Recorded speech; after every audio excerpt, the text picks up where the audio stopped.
Your Move by Hayley Igarashi.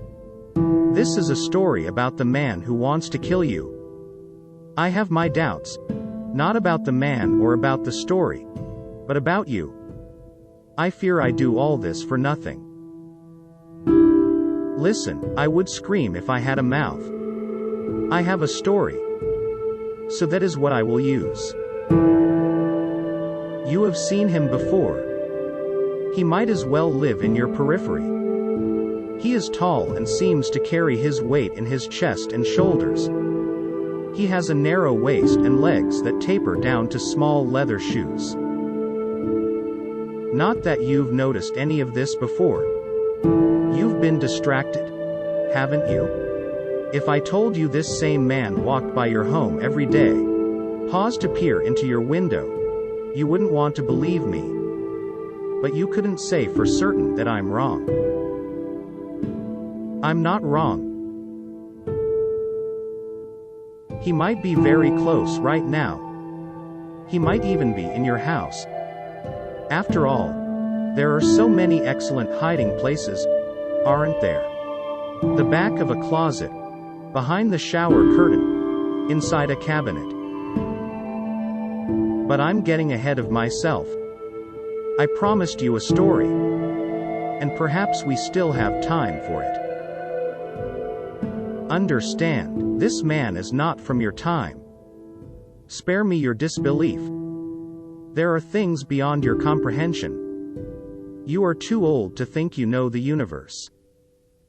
20 years from now, this man lives on the coast with his 5-year-old daughter. Their house, a patchwork creation of driftwood and corrugated metal, clings to the side of a rocky cliff. When the tide crashes in, the salt spray splashes against the windows. The sky is the color of steel, and the water is foam-flecked black. Everything is cold, harsh, and wet except for inside the house. Warm yellow light spills out from a window, and a steady finger of smoke curls up from a slanted chimney. Inside, the man reads to his daughter. He sits in a faded orange armchair by the fire, and she lays on her stomach in front of him, alternating her focus on the flames and the pages turning in her father's hands. When you finish this story, can you read another? He makes a show of looking at half the book that's still remaining and then looking back at her. Already tired of this one? She shakes her head. No, I just don't want this one to be over. I don't want them to ever end. He smiles and agrees, even though he knows she'll be asleep long before he'll have to pick out a new book. He knows how she feels. He doesn't want any of this to be over. He wants to hold onto every second, close his fingers around them and keep them safe, keep them from marching on. And it is at that moment that everything goes white, a blast of blinding light that disintegrates the scene into dust, and then fades. When the man comes to, he is wedged into the cliff's face, soaked, hanging a few feet above the waves. Above him, the remains of his house, a couple stumpy wooden beams and one amputated orange limb of his armchair. Below him, inky black ocean. His daughter is gone. He will search for her for a long, long time. What he finally finds is not what he is looking for. He discovers a way to go back. But innovation is never as neat as any of us would like. He can only travel back a set number of years, way before his daughter is born. So before he goes back, he does his homework. He researches. He spends hours in the archives of war museums, flipping through files, searching for someone new. Searching for you.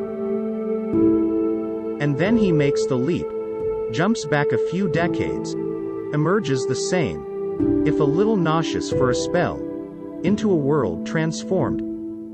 The colors seem brighter here, the smiles wider, flashing ferociously, the eyes emptier and hungrier. But of course that's what he would see. Him, an interloper. Here, a brave old world. On his third day back, he finds you, speaks to you. He asks you for the time. His hands are trembling, his eyes never leave yours. Do you remember? It was a year or so ago. Your paths keep crossing, but he gets more cautious, becomes a flickering shadow, in and out of the corners of your life. Waiting, watching. So where is he now? Soon you might know better than me. He is tightening his resolve now, like a noose. Listen, you killed this man's daughter. Not yet. Not now. 20 years in the future. Will it make you feel better if I say it was for a cause? Or for the greater good? It's true. At least it's true that you'll tell yourself that when the time comes. I understand you are not a killer. Neither is this man with the wide shoulders and tiny shoes who may be in your house right now. But the years change us. Stories change us. You will be protecting your family, your friends, when you send bombs across the sea. And he thinks, by killing you, he'll be avenging the memory of his daughter. Maybe you still don't believe me. But think, is there a limit to what you would do for love? Is any price too high to pay? You will have an answer for that soon, in the trying years ahead, whether you can face it now or not. You two are very similar. Do you find that interesting? Relevant? Perhaps not.